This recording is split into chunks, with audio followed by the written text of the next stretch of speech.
प्रिय मित्रों नमस्कार। आज हम अर्धवार्षिक परीक्षा कक्षा 10 संस्कृत के पेपर को हल करने जा रहे हैं। बच्चों आप लोग ध्यानपूर्वक देखिए, इसमें गद्यांश दिया गया है। इस गद्यांश पे जो है तीन प्रश्नों का उत्तर देना है। तो बच्चों आप लोग गद्यांश पढ़ लीजिएगा, मैं प्रश्नों के उत्तर को बता दे रहा हूँ। इसमें पहला प्रश्न है उपर्युक्त गद्यांशा कस्मात् पाठात् उद्धृता।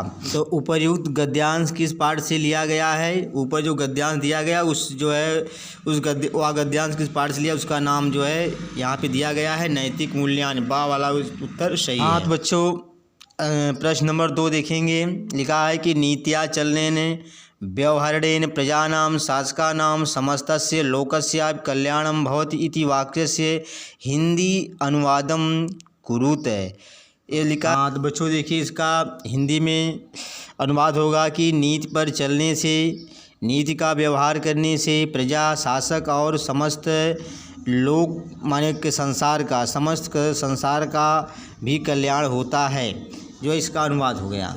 हाँ, व्यवहारा इति पदे का विभक्ति किंचा वचनम।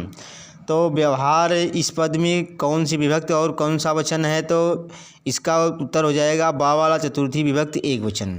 हाँ, सिरा पश्याम भासस्य इति कहा अवदत्, माने मैं गिद्ध के सिर को देख रहा हूँ, या किसने कहा? तो अर्जुन, माने अर्जुन ने कहा था। हाँ देखिए, मुक्तस्तु लिखा है, इसको पढ़ेंगे। एवं उक्ता तु इति कहा अवदत्, माने जो इस प्रकार कहे जाने पर, ये तो कौन कहा है? तो द्रोण। हाँ मित्रों, प्रश्न नंबर 6 अस्मिन् मंत्रे कस्या कामना कृता।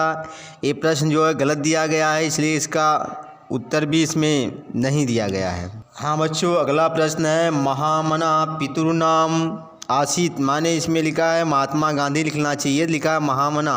तो महात्मा गांधी के पिता का नाम करमचंद, ये आ वाला सही हो जाएगा।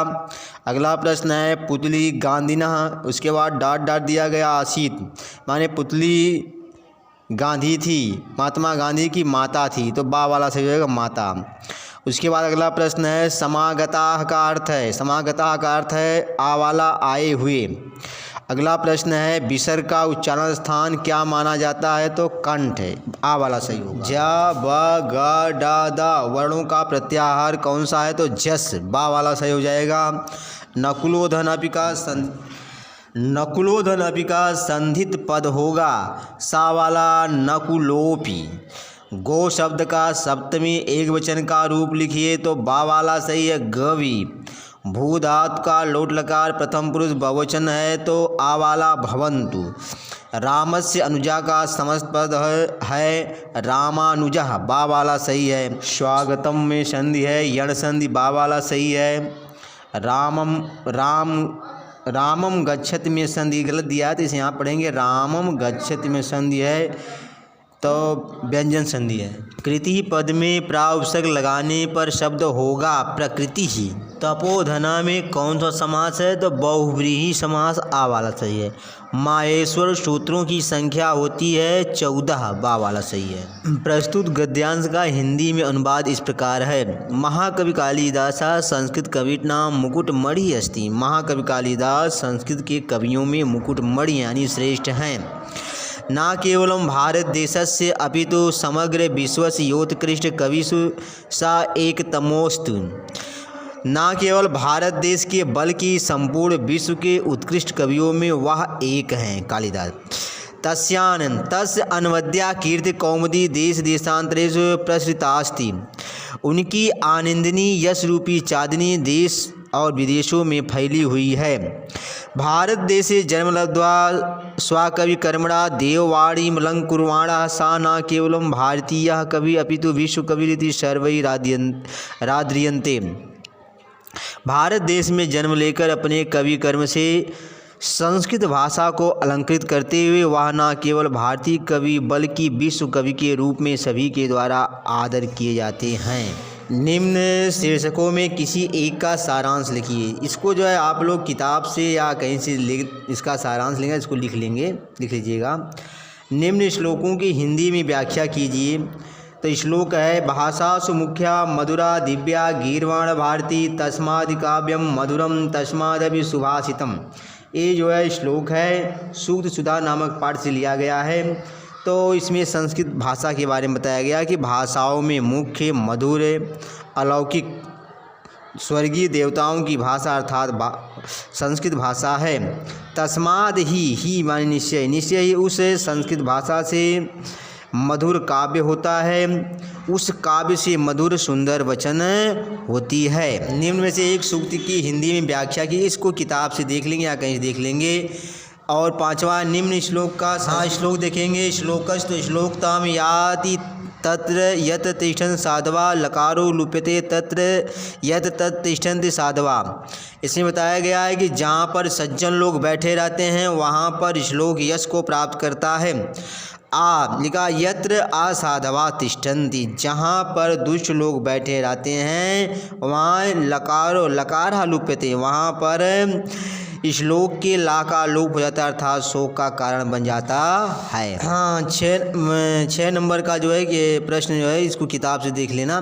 उसके बाद लिखा निम्न में से किन्हीं दो का उत्तर संस्कृत में दीजिए। तो का वाला महात्मा कुत जन्म लेभे, तो महात्मा पोरबंदर नगरे जन्म लेभे।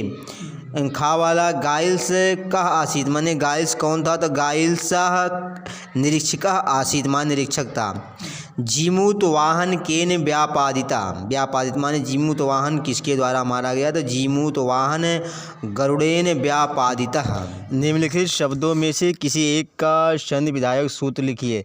तो रमेशा में आदगुड़ा सूत्र से संधि हुई है, प्रत्येकम में इको यणसी सूत्र से संधि हुई है, इत्यादि में इको यणचि सूत्र से संधि हुई है, सज्जना में अस्तो अस्तुनाश्चु सूत्र से संधि हुई है। निम्नलिखित शब्दों में से किसी एक का पंचमी एकवचन का रूप लिखना है। तो गो का पंचमी एकवचन में रूप बनता है गो है, करिन का पंचमी एकवचन में रूप बनता है करिड़ा, नदी का पंचमी एकवचन में रूप बनता है नद्या, भगवत का पंचमी एकवचन में रूप बनता है भगवता। निम्नलिखित पदों में से किसी एक का पुरुष लिखिए, बताना है। तो यहाँ पे लिखा पठेत, ये पठ धातु का बिल्लिंग लकार प्रथम पुरुष एकवचन का रूप है। भविष्यत लिट लकार प्रथम पुरुष एकवचन का रूप है। शक्नोतु शक धात लट लकार प्रथम पुरुष एकवचन का रूप है। आपृक्षम लंग लकार पृक्ष धातु उत्तम पुरुष एकवचन का रूप है। अगला प्रश्न है निम्नलिखित पदों में से किसी एक का समास विग्रह कीजिए। तो आ वाला हरित्राता, हरिड़ा त्राता तृतीया तत्पुरुष समास है। बा वाला पिता पुत्रौ, पिता चा पुत्रः चा, इसमें जो है द्वंद्व समास है। राजपुरुषः राज्ञा पुरुषा, इसमें षष्ठी तत्पुरुष समास है। पाणिपादम पाणिचा पादम चा, इसमें द्वंद्व समास है। निम्नलिखित रेखांकित पदों में से किसी एक विभक्त का सूत्रोल्लेख कीजिए। तो यहाँ पे लिखा है सा प्राकृत्या दयालु, तो इसमें प्राकृत्या में प्रकृत्यादिभ्यस्या उपसंख्यानम सूत्र से जो है तृतीया विभक्ति हुई है। बा वाला है नदीसु गंगा श्रेष्ठा, इसमें नदीस में जो है यतश्चा निर्धारणम सूत्र से जो है सप्तमी विभक्ति हुई है। श्री गणेशाय नमः, तो जो है गणेशाय में नमः स्वस्ति स्वाहा स्वधालम वसट योगाचा सूत्र से चतुर्थी विभक्ति हुई है। निम्नलिखित वाक्यों में से किन्हीं 3 वाक्यों का संस्कृत अनुवाद कीजिए। पहला है गुरु जी उपदेश देते हैं, इसका अनुवाद हो जाएगा संस्कृत में गुरु उपदिशति। खावाला मोर नाचता है, तो मयूरः नृत्यति। वे लोग चित्र देखेंगे, इसका हो जाएगा ते चित्रम द्रक्ष्यन्ति। चोर नारी से आभूषण छीनता है, इसका हो जाएगा चौरः नार्याः आभूषणम अपहरति। अंगा वाला है माली फूलों से माला बनाता है, तो इसका हो जाएगा मालाकारः पुष्पैः मालां भवति। तुम सब सत्य बोलोगे, इसका हो जाएगा यूयम सत्यम वदिष्यत। तो प्रश्न नंबर 14 है, इसमें जो है संस्कृत में निबंध लिखना है, इसको किताब से निम्न में से 2 शब्दों का संस्कृत के वाक्यों में प्रयोग कीजिए। इसका प्रयोग करना है, जैसे लिखा है का मित्रम, इसका एक वाक्य बनाएंगे इदम मम मित्रम अस्ति। अगला है खा तस्य, इसका बनाएंगे मोहना तस्य भ्रातः अस्ति। गा वाला है आपठत लिखा, इसका वाक्य बनाएंगे सह पुस्तकम आपठत। घा वाला गुरोह लिखा, इसका बनाएंगे सह गुरोह व्याकरणम आपठत। अंगा वाला पठति है, इसका वाक्य बनाएंगे सह पुस्तकम पठति। चा वाला है बालका, इसका बनाएंगे बालका गृहम गच्छति।